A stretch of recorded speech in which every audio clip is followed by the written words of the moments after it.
자, 오늘 우리 계시록 1장 말씀 오늘 마치도록 하겠습니다. 자, 계시록 1장 우리 말씀을 먼저 읽고 그리고 내용을 살펴보도록 하겠습니다.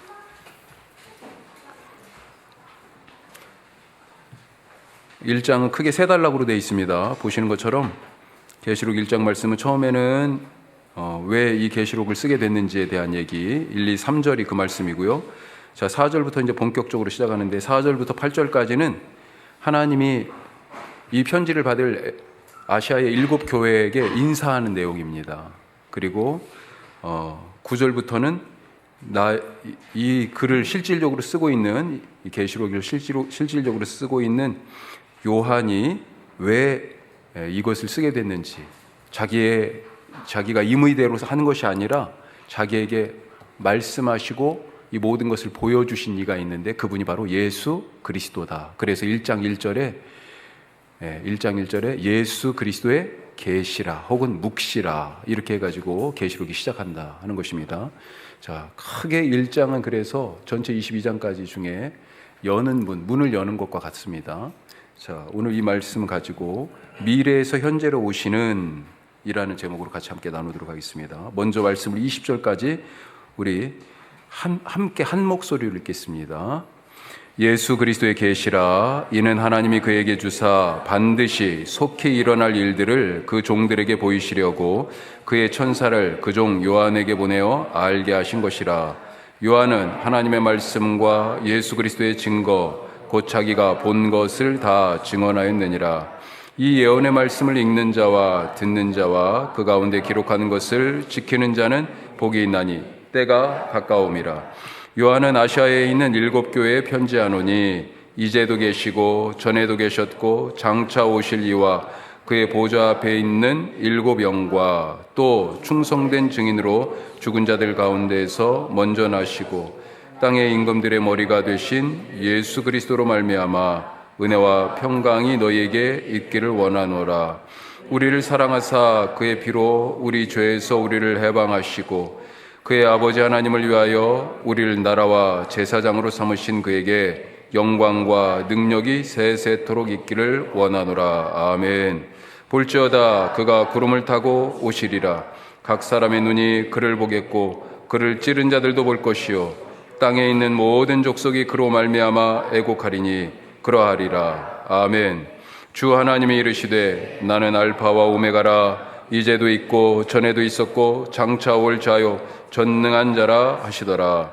나 요한은 너희 형제요 예수의 환난과 나라와 참음에 동참하는 자라.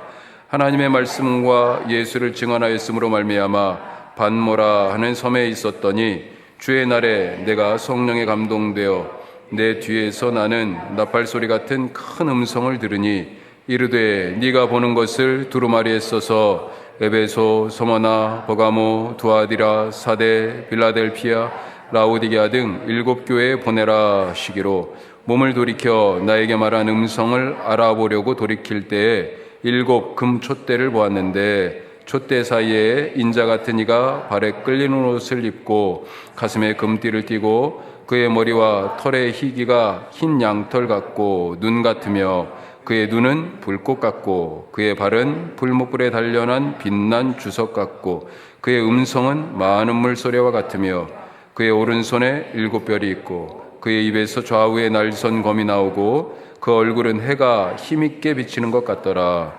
내가 볼 때 그의 발 아래에 엎드려져 죽은 자 같이 되매 그가 오른손을 내게 얹고 이르시되 두려워하지 말라. 나는 처음이요 마지막이니 곧 살아있는 자라. 내가 전에 죽었었노라. 볼지어다 이제 세세토록 살아있어 사망과 음부의 열쇠를 가졌노니 그러므로 네가 본 것과 지금 있는 일과 장차 될 일을 기록하라. 네가 본 것은 내 오른손에 7 별의 비밀과 또 7 금 촛대라. 7 별은 7 교회의 사자요 7 촛대는 7 교회니라. 아멘. 아멘. 자, 말씀드린 것처럼 지금 세 단락으로 나눠져 있는데 9절 이후에 구체적으로는 13절부터 자 아시아에 있는 7 교회 편지를 써가지고 네가 본 것을 다 편지로 써서 보내라 해가지고 그 음성을 그 음성이 들렸잖아요, 요한에게. 그래서 누가 이런 말을 하나 하고 뒤돌아 딱 보니까 12절 끝에 7 금 촛대가 보였어요. 그리고 그 촛대 사이에 13절 인자 같은 이가 발에 끌리는 옷을 입고. 자, 이때부터 예수님의 용모가 나오죠. 이게 구약의 대제사장의 복식하고도 비슷한 건데, 그런데 이게 하나씩 하니까 7개예요 또. 예, 계시록은 7이라는 숫자가 계속 반복됩니다. 예.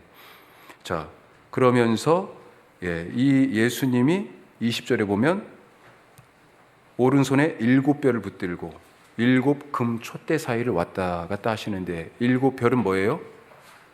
7별은 7교회 사자라고 번역되어 있는데 천사입니다. 천사예요. 다른 데서는 천사라고 번역했어요. 똑같은 단어를 다. 계시록에서도 천사. 그리고 또 근데 천사인데 좀 더 넓은 의미로 얘기하면 메신저예요. 메신저. 그러니까 하나님의 말씀을 이렇게 전달하는 메신저예요. 7교회 천사, 사자를 붙들고 있고요. 또 7 촛대는 더 정확하게는 촛대가 아니고 뭐예요? 7 촛대라고 되어 있는데 우리가 그걸 생각할 수 있습니다. 메노라, 지성소 안에 촛대가 있잖아요. 등잔대가. 그런데 몇 개가 있어요? 등이 7개 있어요. 가운데 한 줄기, 양쪽으로 이렇게 대각선으로 해가지고 7 등이 있어요. 전에도 한번 말씀드렸는데 이게 성소 안에 있는 등잔대예요. 촛대라고 하기는 초는 아니야. 등잔대예요. 램프 스탠드예요. 예. 자, 그런데 이것도 옆으로 빠지는데 우리 성탄절과 같은 비슷한 때에 유대인들의 절기가 있다고 그랬죠. 성경에도 한번 딱 나오는데 수전절, 그걸 갖다가 그 유대인들은 하누카라고 불러요. 하누카. 그 하누카에 촛불이 있습니다. 그것도 그 촛대는 몇 개? 2개가 더 있어요. 9개예요. 초가. 예, 등잔이 9개. 저도 초라고 자꾸 얘기한다. 예, 자, 이 예수님에 대한 모습은 이제 그 뒤에 이 2장 3장에 7교회가 나오는데 이 각 교회에 말씀하시는 분이 예수님이세요. 그런데 여기에 있는 이 모습들이 거의 많이 다 차용이 됩니다.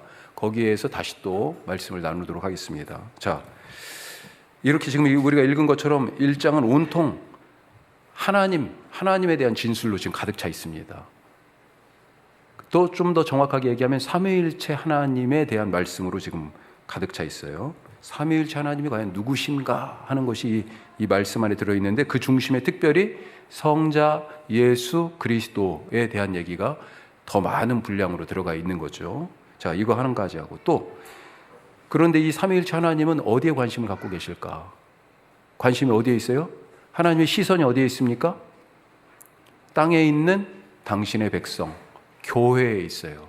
그래서 요한에게 지금 뭔가를 보여주시고, 그리고 예수님이 방금 뭘 하고 있었어요? 교회의 사자, 지도자, 메신저, 천사, 그 교회를 지키는 그 천사를 붙들고 교회 사이를 왔다 갔다 하고 계시잖아요. 그렇죠? 예수님의 관심이, 이 삼위일체 하나님의 관심이 교회에 있다라고 하는 것을 1장이 지금 확연하게 지금 보여주고 있습니다. 자, 이렇게 하나님의 시선이 지금 교회로 가 계시는데, 그 교회를 위하여서 지금 등장하신 이 하나님은 어떤 분이신가? 삼위일체 하나님은 어떤 분이신가? 우리가 그것을 중심으로 오늘 말씀을 좀 보겠습니다.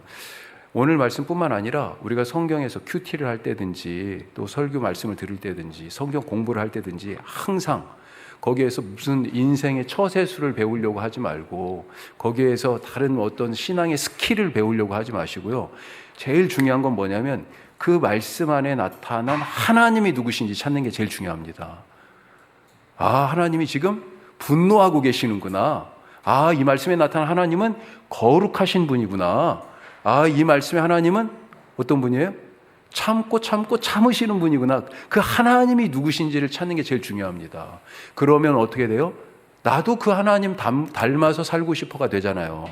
그렇죠. 그게 바로 바른 신앙생활이에요. 복잡하게 생각하지 마시기 바랍니다. 자, 오늘 말씀에 하나님 얘기가 지금 우선 가득해요.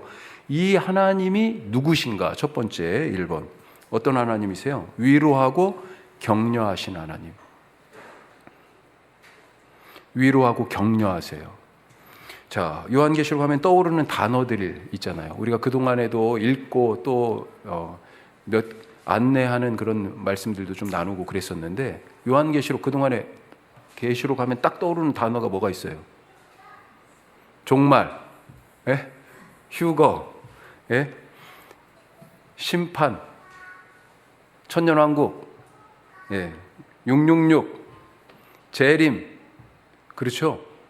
좀 더 나가면 말을 타고 오는 네 사람, 뭐 그런 것도 나오고, 7가지 심판, 뭐 이런 거, 그렇죠?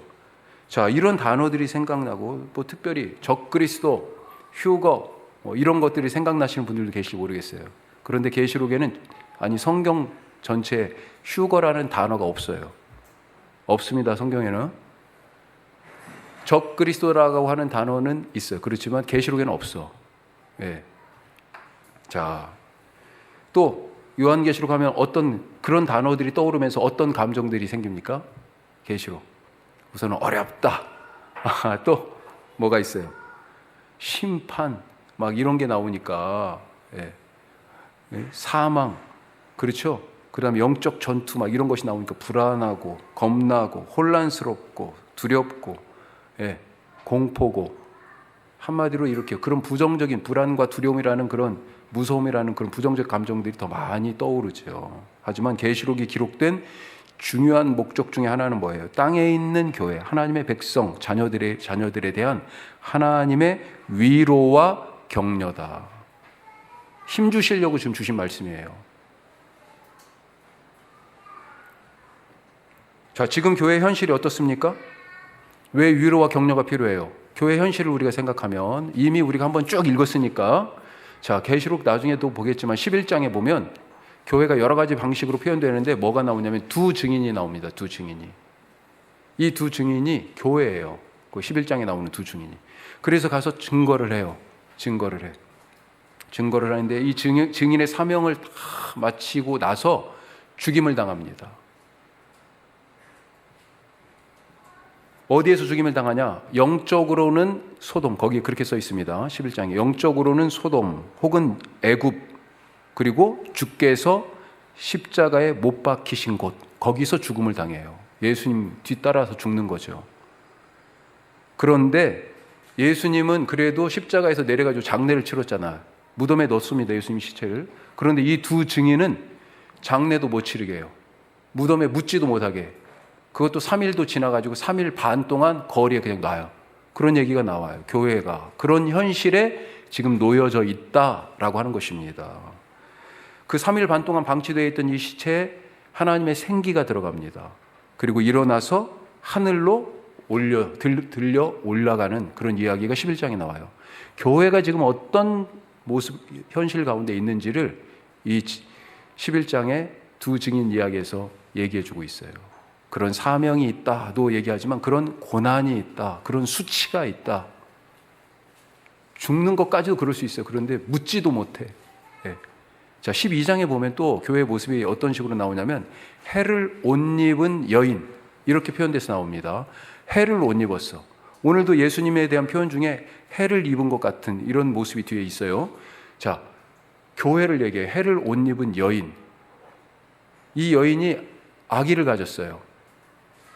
바로 예수님이죠. 근데 아기를 낳으려고 하는데 용이 사탄이죠. 옛뱀. 앞에서 딱 기다리고 있어. 아기를 낳으면 잡아먹어야지 이러고. 그런데 하나님이 보호하셔서 아기를 낳자마자 아기는 어때요? 하늘로 들려 올라갔습니다. 자, 이 여자는 뭐예요? 교회라고요. 교회가 그래서 어디로 가요? 광야로 피신을 가요.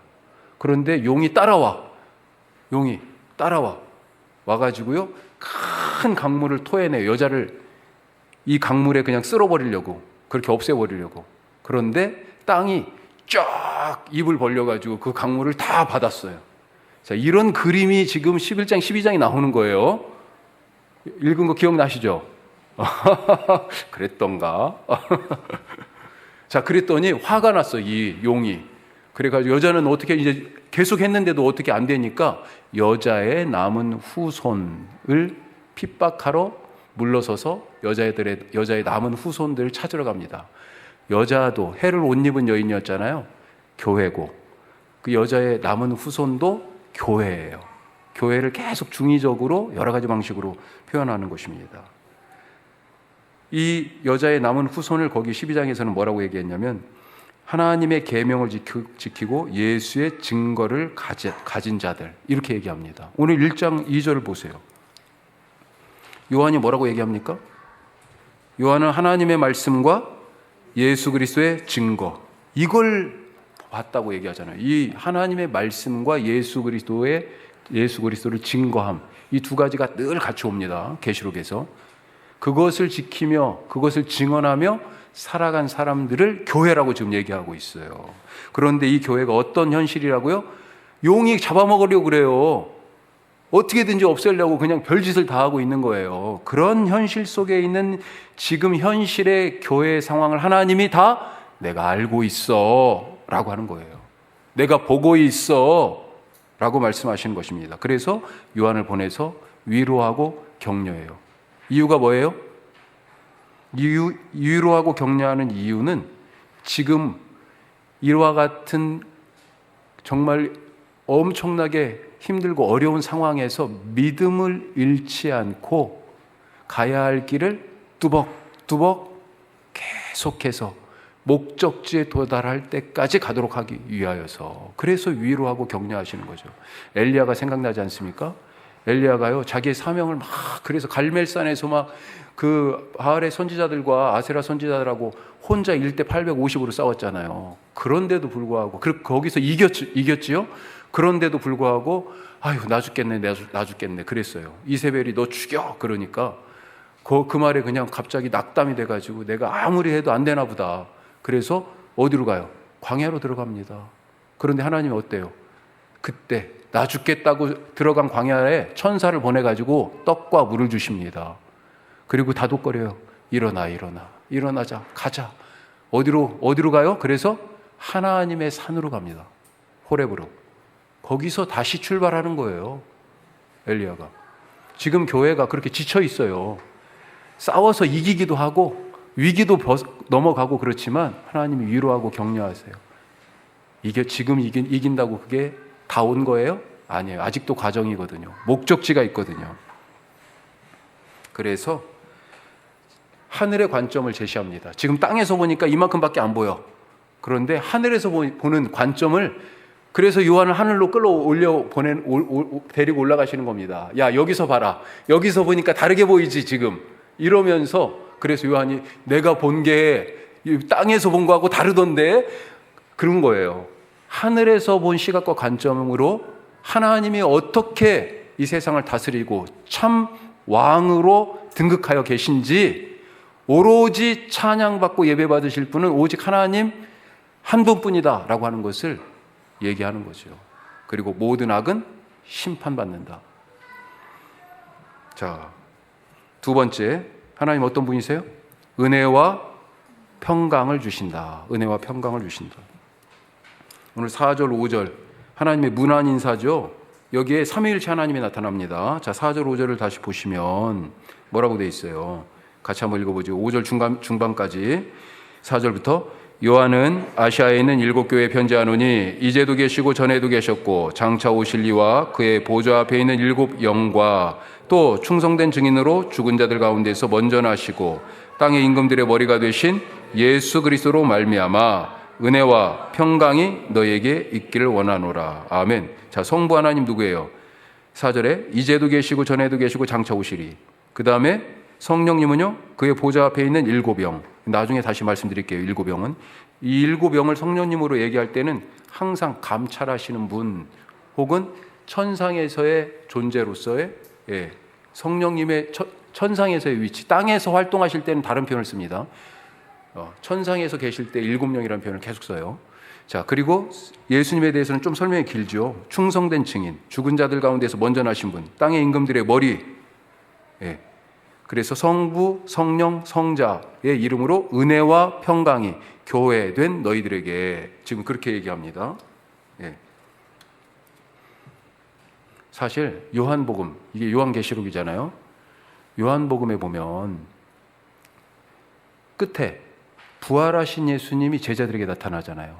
그때 제자들이 어떻게 하고 있었습니까? 문 탁탁 다 걸어 잠그고 있었어요. 두려웠어요. 유대인들이 두려워, 이렇게 돼 있습니다. 그래서 문을 걸어 잠그고 있었어요. 그때 예수님이 다 잠겼는데도, 통로가 없는데도 쓱 나타나셨어. 무슨 말씀하세요? 딱 보자마자 제자들, 너희에게 평강이, 샬롬 그랬습니다. 샬롬. 그리고 우리가 맨날 예배 때마다 평강, 평화가, 그리스도의 평화가, 그렇게 지금 서로 축복하는 거예요. 예수님이 그렇게 하셨기 때문에. 제자들이 물을 걸어 잠그고 두려워하면서 걸어 잠그고 있었던 이유가 뭘까요? 두 가지인 것 같아요. 하나는 자기들이 예수님의 제자라는 것 때문에. 지금 그날이 안식 후 첫날, 그러니까 예수님이 십자가에 죽으신 지 지금 날수로 하루 지나고 그 다음 날이에요. 그러니까 우두머리를 지금 잡아가지고 십자가에 죽였잖아요. 그 졸개들, 잔당들, 예수의 제자라는 자들, 우리도 지금 다 죽을 수도 있겠어. 그래서 유대인들이 두려운 겁니다. 또 한 가지, 이것도 유대인들이 두려운데, 이날이 바로 예수님이 부활하신 날이잖아요. 저녁에 나타나셨습니다, 제자들에게. 그런데 아침에 무슨 일이 있었어요? 어떤 여인들이 가가지고 예수님이 없어. 그리고 심지어는 와서 예수님이 부활하셨다고 그래요. 요한복음에 보면 예수님의 무덤이 비었다라고 하는 여인들의 얘기를 듣고 달리기, 두 제자가 달리기 합니다. 뛰었어요. 자, 누가 먼저 갔어요? 출발은 베드로가 먼저 한 것 같은데 요한이 먼저 들어갔어. 그런데 요한이 먼저 도착했는데 못 들어가고 있었을 거예요, 아마. 그리고 베드로가 가서 봤는데 없어, 정말. 예수님의 시체가. 무슨 소문이 돌았어요? 제자들이 빼돌렸다. 두려웠어요. 자기들이 그런 누명을 쓸까 봐. 이런 생각이 듭니다. 자, 그런데 그들에게 예수님이 오셔서 뭐라고 말씀하셨어요? 평화, 평강을 말씀하셨습니다. 하나님은 우리에게 평강 주시기를 원해요. 그래서 숨을 내쉬면서 요한복음에 보면 성령을 받으라 그랬습니다. 그 성령으로 그들을 위로하시고 그들을 평화로 감싸는 그런 예수님의 은혜, 그런 모습. 자, 하나님께서 평강을 주시는 분이다라고 하는 얘기는 구약 성경에 아주 잘 나옵니다. 우리가 잘 아는 제사장의 축복문이 있죠. 자, 민수기 말씀 한번 보죠. 자, 민수기 6장 24절, 우리가 예배 시간에 축도문으로 이걸 하기로 하잖아요. 그래서 여호와는 내게 복을 주시고 너를 지키시기를 원하며, 여호와는 그의 얼굴을 내게 비푸사 은혜 베푸시기를 원하며. 같이 해요. 여호와는 그 얼굴을 내게로 향하여 드사 평강 주시기를 원하노라. 아멘. 이걸 아론과 그의 아들들 제사장들에게 백성을 향하여 축복해라. 이건 뭐예요? 그들이 복을 나눠주는 게 아니고요, 복을 선언하라는 것입니다. 복은 누가 주세요? 하나님이 주시는 거예요. 하나님이 주시는 복을 여호와의 얼굴에서 주시는 은혜와 평강이잖아요. 25절이 은혜고 26절이 평강이잖아요. 그걸로 지금 인사하는 겁니다. 예레미야도 이렇게 얘기했어요. 예레미야 29장에 보면, 자, 화면 보세요. 여호와의 말씀이니라. 예레미야가 뭐예요? 나라 망할 때잖아요. 지금 유다가 멸망할 때인데 사람들이 항복해. 예레미야가 자꾸 그러니까 이 매국노 나라 팔아먹을 놈, 바벨론하고 결탁해가지고 나라 팔아먹을, 지금 우리식으로 얘기하면 친일파 취급을 당한 거지, 예레미야가요. 그런데 우리를 망하게 하려고 하시는 게 아니야, 하나님이. 그러면서 이렇게 얘기한 겁니다. 여호와의 말씀이라. 너희를 향한 나의 생각을 내가 아나니. 여호와 하나님이 뭐라고 그래요? 같이 해요. 평안이요 재앙이 아니니라. 너희에게 미래와 희망을 주는 것이다. 그게 바로 하나님이 우리를 향하여 갖고 계신 뜻이에요. 재앙이 아니에요. 어려움이 아니에요. 내가 어려울 때 왜 하나님 나에게 이 어려움 주세요? 왜 이 질병을 주세요? 왜 이렇게 꼬인 관계, 이 돈줄이 왜 이렇게 막혔어요? 나 살기 어려워요. 하나님이 왜 그러세요? 나한테 하나님이 주신 거예요? 하나님이 우리에게 주시길 원하는 건 뭐예요? 너희에게 미래와 희망이에요. 하나님이 우리에게 지금 주시는 게 뭐예요? 겉으로 볼 때는 고난처럼 보이지만 그 고난의 포장지를 뜯으면 뭐가 있어요? 평안이 있어요. 평안이. 안 믿어지시나 보다. 아멘 안 하시네. 시편 23편에서 뭐라고 그랬습니까? 다윗이. 그거 완전히 평화의 노래 아니에요? 내가 사망의 음침한 골짜기를 다닐지라도 해받음을 두려워하지 않을 것은 주께서 나와 함께 하십니다. 원수의 목전에서 내게 밥상을 차려주시고 이렇게 돼 있잖아요. 오, 이런 평화가 어디 있어요. 자, 하나님 세 번째, 하나님은 반드시, 자, 이거 이제 우리 삼위일체 하나님이니까 예수님에 대한 말씀이에요. 반드시 속히 오신다. 반드시 속히 오신다. 자, 그러니까 반드시 속히 오신다 이 말씀은 뭐예요? 지금 일어나는 일이 아니라 가까운 미래에 있을 일에 대한 얘기잖아요. 반드시 속히. 두 가지가 있습니다. 반드시가 있고 약속이 성취된다. 예, 약속이 지켜진다는 거예요. 또 한 가지는 속히. 그 시대가 얼마 남지 않았다. 지금 이렇게 되어 있습니다. 자, 왜 이런 말씀을 하세요? 왜 계시록에서 이것을 주제로 예수님의 다시 오심에 대하여서 말하고 있는 것입니까? 이때 당시가 학자들마다 약간 견해가 다른데 그동안의 대체적인 견해는 요한계시록이 쓰인 연대가 90에서 95년 도미티아누스 황제 때다 그렇게 여겨졌어요. 그런데 그보다 조금 더 뒤에 연구들은 네로 시대 60년대 중후반까지 50년대 말에서 이때 네로 황제 시대 이때일 거다. 두 개를 다 반영됐다고 생각해요. 하여튼 90년대 보통 우리가 생각하듯이 90년대쯤에 이것이 쓰여졌다고 했을 때 예수님은 30년에 돌아가셨잖아요. 굳이 연도로 따지면 60년이 지났습니다. 그 사이에 제자들은 죽어요. 제자들의 제자 1세대 그리스도인들도 죽기 시작해요. 이미 많은 사람들이 죽었어요. 그런데도 불구하고 예수님이 아직 안 오시네. 그러니 초대교회의 가장 중요한 화두 중에 하나가 뭐예요? 재림의 지연. 언제 예수님이 오실까? 분명히 예수님이 말씀하셨는데, 자, 말씀하셨어요. 사도행전 1장 11절에 보십시오. 승천하시고 나서 제자들이 이렇게 하늘만 쳐다보고 있었어. 그랬더니 천사가 뭐라고 그래요? 야, 너희들 왜 하늘만 쳐다보고 있어?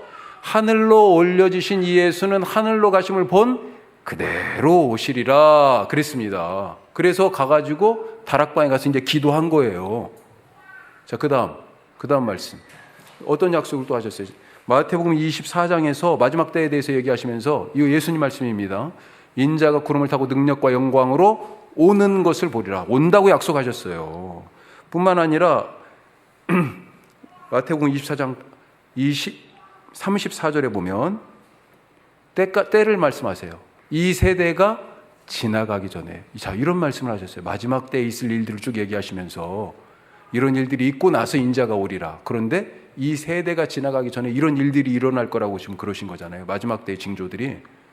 그러니까 사람들이 생각할 때는 이미 그때가 충분히 지난 것 같은데, 자, 이 재림의 지연의 문제는 베드로 후서 3장에 보면 또 나옵니다. 베드로 후서 3장 9절에 보면 어떤 얘기가 나오냐면 이런 질문을 해요. 주의 약속은, 다시 오신다는 이 약속은 어떤 이들이 말하는 것처럼 더디다고 생각하는 것 같이 더딘 것이 아니라, 너희들 자꾸 예수님 왜 안 오셔 그러는데 그건 더딘 것이 아니라 오직, 같이 읽어요. 오직 주께서는 너희를 대하여 오래 참으사 아무도 멸망하지 않고 다 회개하기에 이르기를 원하시느니라. 아멘. 주님이 조금이라도 더 늦게 오시는 이유는 너희들에게 구원의 기회를 주시기 위하여 그런 거야. 자, 그런데 베드로 후서가 언제쯤 쓰였을까요? 베드로도 비슷하게 바울 그때쯤 죽었잖아요. 그러니까 베드로가 죽고도 20-30년은 지금 지났다고요. 그때도 이런 질문이 있어서 이렇게 베드로가 대답을 해줬는데, 지금 계시록을 지금 쓰고 있는 이 요한도 이 부분에 대하여 대답을 해야 돼요. 그런데 뭐라고 대답하는 거예요? 뭐라고요? 볼지어다, 오늘 7절 말씀 앞에 볼지어다 그가 구름을 타고 오시리라. 그러면서 또 아까 1절에 반드시 속히 될 일, 이 일이 반드시 되는데 언제요? 속히 된다라고 확신하여서 얘기하고 있습니다. 지금이 어떤 상황이에요? 아까도 말씀드렸지만 현실 교회가 고난 중에 있는데 오신다는 예수님은 왜 아직 더디게 오시지? 이와 같은 상황이에요. 그 사이에 무슨 일이 있어요? 악이 맹렬한 기세로 맹위를 떨치고 교회를 핍박하고 있습니다. 아까 용 이야기 말씀 들었죠? 두 증인의 그 참혹한 모습, 그런 모습 가운데 교회가 있다라고 하는 거죠. 네. 그런 상황에서 교회가 가져야 될 교회들에게 필요한 것이 무엇이냐? 뭐가 필요할까요? 그렇죠. 인내죠. 자, 말씀 보세요. 계시록 14장 말씀. 그래서 이렇게 되어 있습니다. 14만 4천을 얘기하는 7장에서 14만 4천을 한번 얘기하고, 교회죠. 14장에서도 14만 4천을 얘기하는데, 교회의 모습을 이렇게 얘기해요. 같이 읽습니다. 성도들의 인내가 여기 있나니 그들은 하나님의 계명과 예수에 대한 믿음을 지키는 자라. 아멘. 아멘. 왜 인내하고 믿음을 지켜야 돼요? 반드시 속히 이 말씀이 이루어질 거니까요. 그래서 교회에게 약속이 이루어져. 그것도 얼마 남지 않았어 라고 얘기하고 계시는 것입니다. 자, 네 번째. 그래서 교회는 어떻게 해야 됩니까? 하나님은 또 어떤 분이세요? 네 번째, 미래에서 현재로 오신다. 자, 이게 무슨 말일까요? 미래에서 현재로. 자, 오늘 말씀에 하나님에 대한 몇 가지 표현들이 있는데 독특하게 반복되는 표현이 2번 반복됩니다. 있어요. 어떤 표현일까요? 4절 말씀. 자, 4절 같이 한번 다시 읽죠. 앞에 부분만. 요한은 아시아에 있는 7교회에 편지하노니 이제도 계시고 전에도 계셨고 장차 오실 이. 그렇죠? 하나님을 성부 하나님을 지금 이렇게 표현합니다. 이제도 계시고 전에도 계셨고 장차 오실 이. 8절에도 똑같이 나와 있어요. 이제도, 전에도, 장차. 원래 우리가 시간 순서대로 하면 전에도, 이제도, 그 다음에 장래에도, 미래에도 이렇게 얘기해야 될 텐데 현재성을 먼저 강조했어요. 이것이 5번 나옵니다. 계시록에. 그 중에 한 번만 과거, 현재, 미래 순이고 나머지는 거의 다 현재, 과거, 미래. 4절에 방금 읽은 그 말씀 순서대로 거기 나와요. 자, 각각의 의미를 조금 더 살펴보면 이제도 계시다. 이 얘기는 무슨 얘기입니까? 지금은 교회 이 사람들이요, 하나님을 찾고 있어. 하나님 어디 계셔요? 언제 하나님 찾습니까?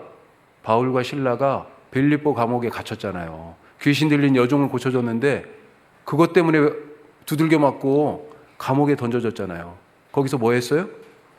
하나님 찾았어요. 그런데 때때로 어떤 사람들은요, 하나님이 그런 상황들 되면 하나님이 안 보여. 하나님이 안 계신 것 같아. 하나님이 부재하신 것 같아요. 지금 교회 중에 어떤 사람들은 바울과 실라처럼 그렇게 찬송하고 그 옥중에서도 기도하고 그러면서 고난을 넘어가는데 어떤 사람들은요, 하나님이 안 보여. 하나님이 부재하신 것 같아. 거기에 지금 이렇게 선언하는 것입니다. 지금 하나님이 여기 계시다라고 그 얘기예요. 지금 이 세상을 다스리는 것은 사탄이 아니고 하나님이시다. 이제도 계시고가 바로 그런 의미예요. 전에도 계셨다는 것은 뭐예요? 성경에서 이미 증언된 그 모든 것들을 사실 얘기하죠. 출발이 어디입니까? 태초에 하나님이 천지를 창조하시냐. 이 세상의 주인이시다. 그리고 시간과 역사의 주인이셔서 그 창조부터 지금까지 우리 인류의 이 시간과 역사를 이끌어 오신 분이시다라고 하는 고백이에요. 대단한 거죠. 또 지금 오늘 우리가 다룰 가장 중요한 말, 장차 오실 분. 이건 뭐예요? 원래 흐름대로 하면 과거에서 어디로 와요? 현재로 와서 그 다음에 어디로 가요? 미래로 가야 되는데 중심이 어디라고요? 현재예요. 그래서 현재를 먼저 얘기했어요. 기준을 항상 잘 잡으셔야 됩니다. 자, 중심이 현재. 어디에서 와요? 미래에서 와요. 미래에서. 자, 그럼 미래는 뭐가 어떤 때예요? 계시록에서 말하는 미래는 어떤 때입니까? 계시록 19장, 18장까지 17장, 18장은 음녀 바벨론이 멸망하는 모습이에요. 그걸 확대해서 보여준 겁니다. 19장부터는요, 완전히 최후의 영적 전투와 심판들이 있어요. 거기에서 사탄의 모든 것들이 다 괴멸돼요. 예수님이요, 하늘 군대를 데리고 와가지고 이 사탄의 군대들을 다 땅에서 쓸어버리십니다. 그리고 짐승과 거짓 선지자, 바다에서 올라온 짐승과 땅에서 올라온 짐승을 다 잡아서 어디? 불못에 둘째 사망에 던져 넣어요. 그리고 용, 그 우두머리인 용, 사탄은 강금에 결박해가지고 1000년 동안 무적행에다가, 무적행이 뭐예요? 밑바닥이 없는 이런 뜻입니다. 거기에다가, 그 감옥에다가, 구덩이에다 넣어버려요. 그리고 1000년 후에 다시 나왔는데 이제는 완전히 심판하셔가지고 어때요? 둘째 사망에 또 집어넣어. 그리고 심지어 죽음까지도 다 심판하시는. 그리고 나서 뭐가 있어요? 그리고 나서 행한 대로 심판받아요. 생명책에 다 기록되어 있다고 되어 있어요. 자, 이런 불의가 완전히 해결되고 죄가 완전히 도말되고 하나님의 적, 교회를 핍박하던 적들이 완전히 심판받아서 죽음의, 영죽음의 불못에 둘째 사망에 던져지는 그 일. 그리고 나서 무슨 일이 있어요? 그렇죠. 교회가 새 예루살렘으로 하늘에서 내려오잖아요. 그리고 어린 양의 혼인잔치가 벌어지고요. 그리고 새 하늘과 새 땅, 회복된 새 에덴. 이게 어디에 있어요? 미래에 있다고요. 그런데 그게 지금 어디서 와요? 미래에서 하나님이 가지고 오시네. 장차 오실 분이다 라고 하는 얘기가 바로 그겁니다. 오늘 안 보입니까 그게? 장차 오시는 하나님, 이 하나님을 믿으실 수 있길 바랍니다. 내가 이 자리에서는 그게 안 보여요. 내 손에 안 잡혀 있어요. 그럼에도 불구하고 여호와 하나님을 이렇게 고백할 수 있다라고 하는 거 보통 믿음이 아닌 거죠. 우리에게 필요한 것이 지금 이 믿음 아니겠습니까? 지금은 고난이 아닙니다. 장차 오시는 하나님을 믿는 사람은 지금이 고난이 아니에요. 지금은 승리입니다. 승리. 왜? 미래의 승리, 구원의 완성을 지금 현재의 나의 삶에 가져오시잖아요. 지금은 상실이 아니라 뭐예요? 회복이에요. 미래 회복하셨잖아요. 지금은 방치되고 버려지는 것이 아니라 이 7교회가 소아시아에 있는 실제적인 그때 당시 현실적인 7교회가 방치되고 버려진 것이 아니라 구원받은 거죠. 하나님의 돌보심 가운데 있는. 오늘 그런 은혜에 우리가 맛보고 또 누리시고 그 하나님과 동행하시기를 주님의 이름으로 축복합니다. 자, 마지막 거기 참고가 그래 이걸 또 써놨는데 써놔서 해야 되겠네. 우리가 교회를 표현하는 헬란 말은 에클레시아예요. 원래 에클레시아는 그 밑에 보시면 거기 써 있죠. 제 원고에 안 써 있네 오히려. 에크는 뭐뭐로부터예요. 클레시아는 불러 모으다 이런 뜻입니다. 뭐뭐로부터 불러 모으다. 그래서 성경이 교회라고 번역된 모든 단어는 헬란 말로 에클레시아라고 돼 있어요. 이게 원래는 그리스에서 민회, 그러니까 우리식으로 얘기하면 국회, 근데 좀 더 대중적인 거죠. 사람들을 다 불러서 중요한 의사결정을 하기 위하여 광장으로 불러 모았을 때 이 사람들을 에클레시아라고 얘기했어요. 그런데 이걸 차용해가지고 교회가 세상으로부터 하나님이 우리를 불러 모으셨다. 하나님의 백성으로. 이런 뜻으로 차용해서 썼어요. 그러면서 이제 교회 용어가 돼버린 거죠. 자, 그런데 우리는 영어로는 에클레시아라고 안 쓰고 처치라고 쓰잖아요. 처치. 이건 어디서 왔냐? 오늘 말씀에 요한이 10절에 보면 이 환상을 언제 봅니까? 주의 날에 봅니다. 주의 날. 10절에 보면 주의 날에 내가 성령에 감동되어. 자, 주님의 날, 주의 소유격이지요. 이게 헬란 말로 거기 써 있죠. 퀴리아코스라고 되어 있습니다. 이것이 다른 나라 말, 게르만족 말로 이렇게 옮겨갔어요. 라틴 말을 거쳐가지고. 그러면서 거기 보면 뭐 스코틀랜드어에서는 키르크, 그 다음에 독일어에서는 키르헤, 뭐 이런 걸로 이렇게 가가지고 영어로 처치가 됐어요. 예. 자, 그래서 영어로는 처치라는 단어로 교회를 표현하고 있다. 하지만 헬라말 원뜻은 뭐라고요? 예, 에클레시아. 그리고 그렇다고 처치가 그냥 갑자기 막 급조된 것이 아니고 주님의 것이라고 하는 뜻에서 사실 나온 말이다라고 하는 것 잊지 마시기 바랍니다. 자, 기도하겠습니다. 오늘 하나님에 대하여 몇 가지 말씀을 나눴습니다. 하나님은 위로하고 격려하시는 분, 지금 우리의 현실을 알고 계세요. 그래서 평강과 은혜로 우리에게 복 주시는 분입니다. 또 반드시 약속하신 것은 속히 이루시는 분이에요. 우리가 궁금증이 많을 거예요. 왜 이것은 지금 안 되나 하지만 하나님 잊지 않으셨어요. 그리고 어디서부터 오세요? 현재 우리에게 미래에서부터 장차 오실 분이에요. 뭘 가지고 오세요? 구원의 완성을 가지고 오세요. 회복과 치유를 가지고 오세요. 온전한 평화를 가지고 오세요. 샬롬. 그 하나님께서 약속하신 새 에덴의 은총을 가지고 오세요. 지금 내게 그것이 없습니까? 그때 당시에 교회들도 성도들도 그게 손에 잡히지 않아 가지고 왔다 갔다 했어요. 하지만 인내하면서 믿음을 지켰습니다. 그리고 장차 이루실 그 구원을 가지고 지금 현재로 달려오시는 주님을 만났어요. 오늘 주님, 우리도 그런 믿음으로 그렇게 주님 만나고 주님과 동행하며 살게 하여 주시옵소서. 우리 다 같이 기도하겠습니다. 기도하십시오.